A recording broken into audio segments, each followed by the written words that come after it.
mới ra khỏi trạm Jungkook. Giờ thì mình sẽ đi tìm đường Insadong Street.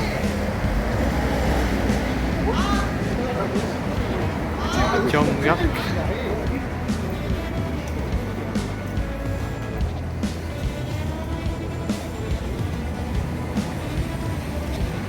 Theo như trên bản đồ thì khu này là khu Insadong rồi đó, nhưng phải tìm đúng đường Insadong.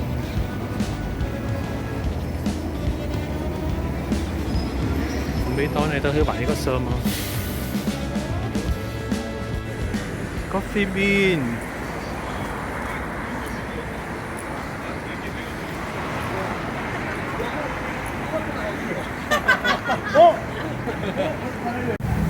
Theo Naver Map chỉ thì rẽ trái ở đây.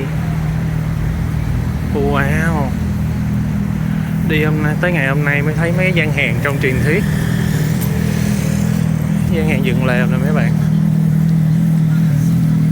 Nhưng mà cái này chỉ đứng trong lều bán thôi, còn người ăn thì hình như là take away, không có chỗ ngồi.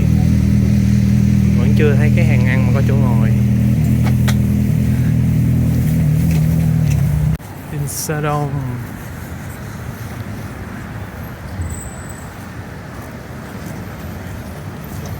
Sao vắng quá vậy ta? Ồ, hàng này có lều để ngồi nhưng mà không có bán. Ủa sao Insadong buổi tối buồn vậy?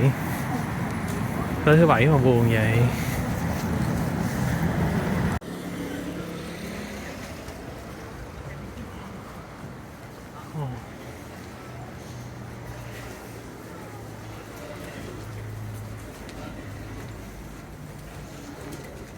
Nhưng mà hơi buồn hơn là mình nghĩ.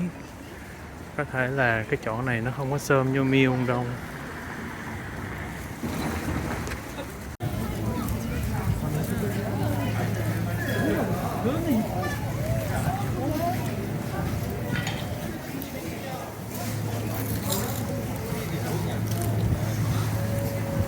Mấy hàng ăn người ta dẹp bớt rồi. Ở trong kia có vẻ xôm tụ hơn. Đoạn ngoài vẫn cho xe chạy nên nó vắng, đoạn trong này mới là hoàn toàn cho đi bộ.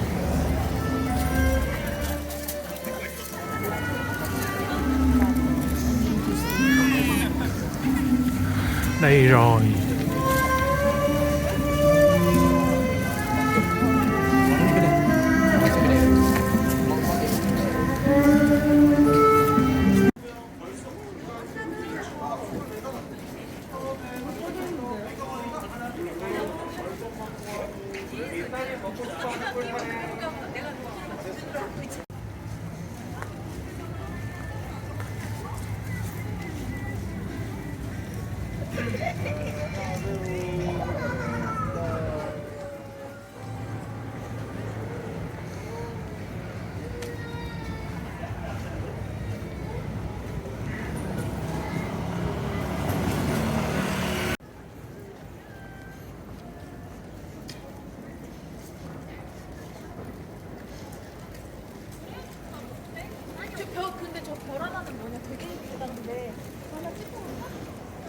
Có vẻ bán hàng thủ công mỹ nghệ, hàng lưu niệm nhiều.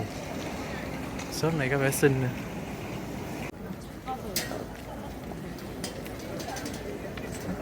Wow, nguyên một complex bán đồ thủ công mỹ nghệ, hàng lưu niệm, sản phẩm mỹ thuật.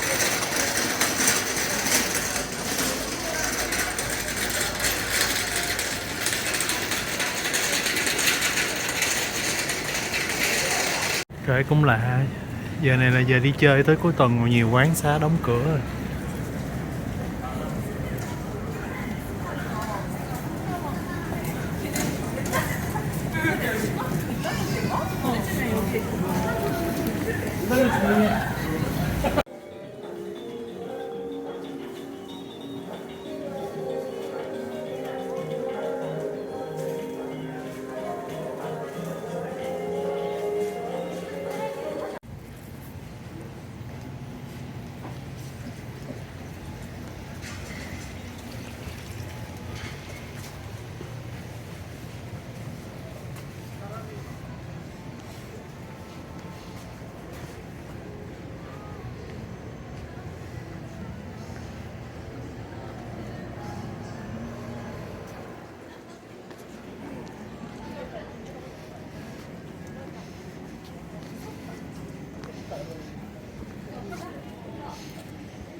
khi mà tham quan xong Insadong thì mình ra ngoài đi bộ trên đường lớn là đường Chongro Street.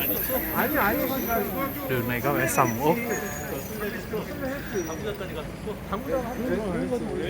Bên kia đường có vẻ có một khu xôm xôm để tìm cách băng qua đường thử.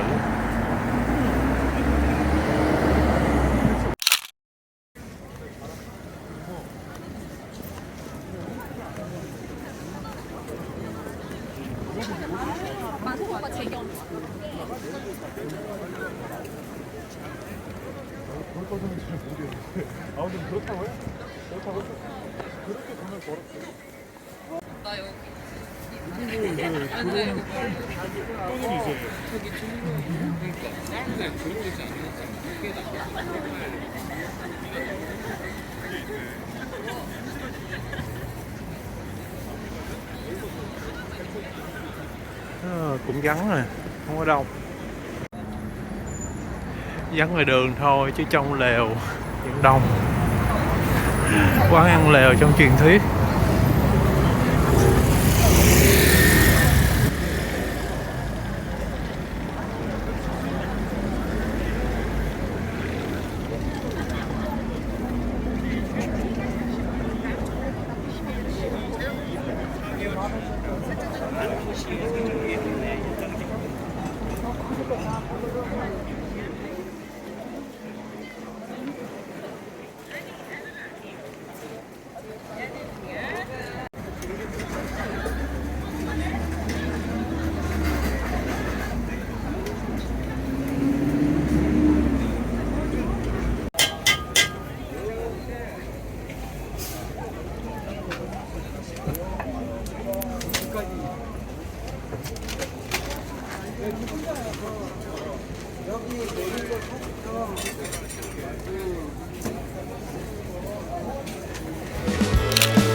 Mình mới mua một phần xiên que ở cái hàng thứ hai từ đầu vô, 4.000 won.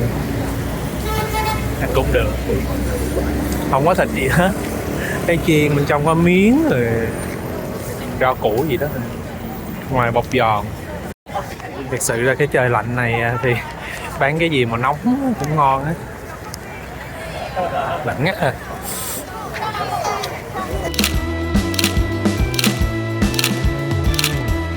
Đây là Station Hongik University.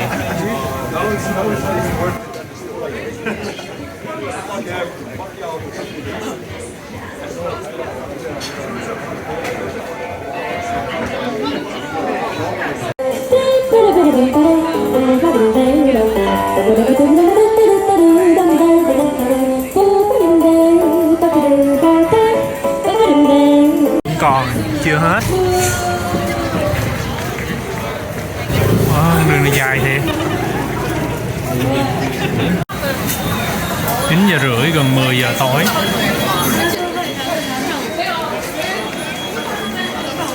Giờ tìm đường lên Hongdae.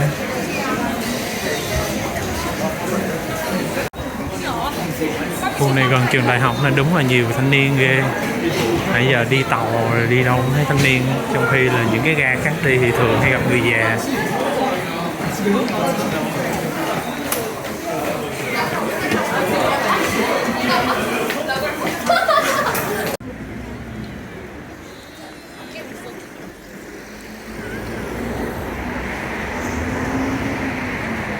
Cái map chỉ đi vô đây là khu Hongdae,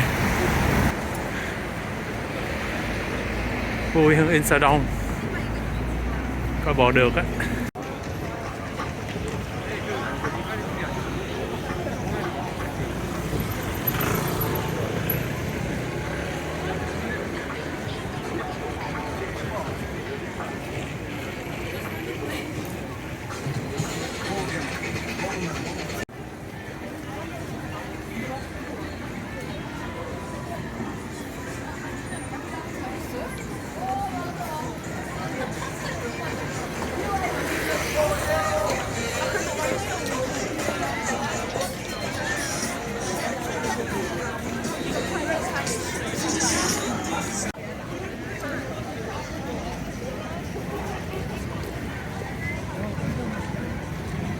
Quá vui, gần 10 giờ rồi vẫn còn vui.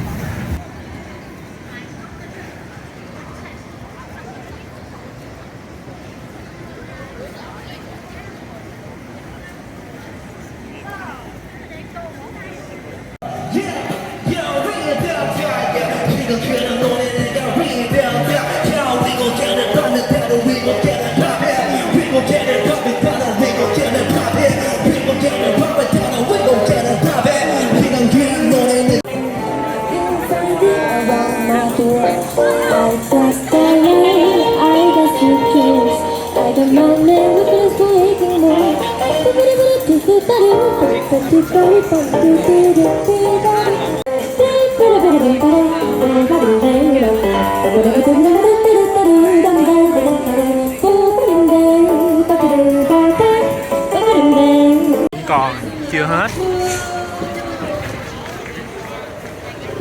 Đường này dài thiệt.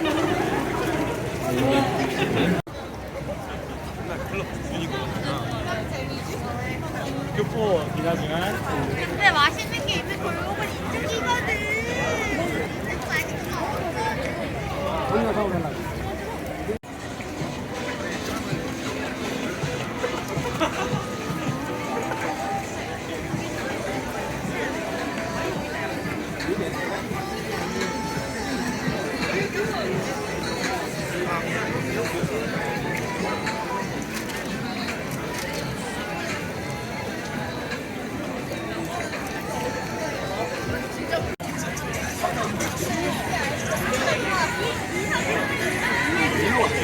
맛있어.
Station lúc 10 giờ 38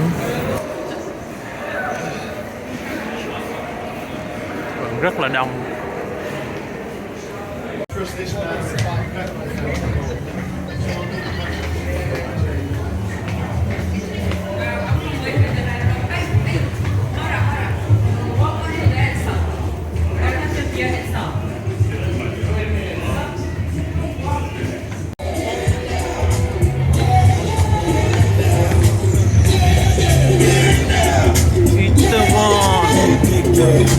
Cuối cùng cũng tới.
sự là tuyệt vời, ngày thứ bảy tuyệt vời.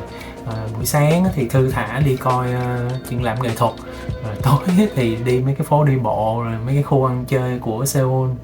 Thì mấy cái phố đi bộ thì cuối cùng động lại là thích Hongdae với Itaewon.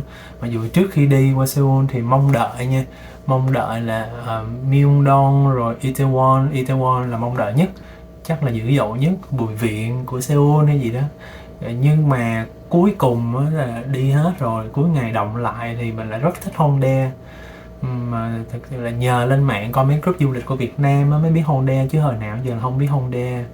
Đi thì mình rất là thích cái sự trẻ trung ở đó. Mà nói là dân Hàn đi chơi cũng dữ ghê. Hôm qua là mình đi qua khu Itaewon với Hongdae là cũng khuya rồi nha, mà còn rất là đông. Mà lúc mà mình đi về á là còn đông hơn chứ không có dấu hiệu bớt. Nhưng mình không biết họ đi chơi tới mấy giờ sáng nữa. Mà sáng nay á, khi mà đi tàu ngồi cạnh một số anh lớn tuổi hơn, hoặc thậm chí là một số bạn trẻ mà thường là nam nha, thì ngồi cạnh là nghe mùi cồn luôn á. Thì nghe là biết họ uống rượu, nhưng mà tất nhiên cái mùi này nó khác với lại cái mùi mà ở Việt Nam mình mà mình ngồi cạnh mấy bạn mà uống bia nhiều xong nó có cái mùi khác. Tóm tắt ngày thứ ba của chuyến đi là chỉ có vậy thôi đó, quá sức là thỏa mãn.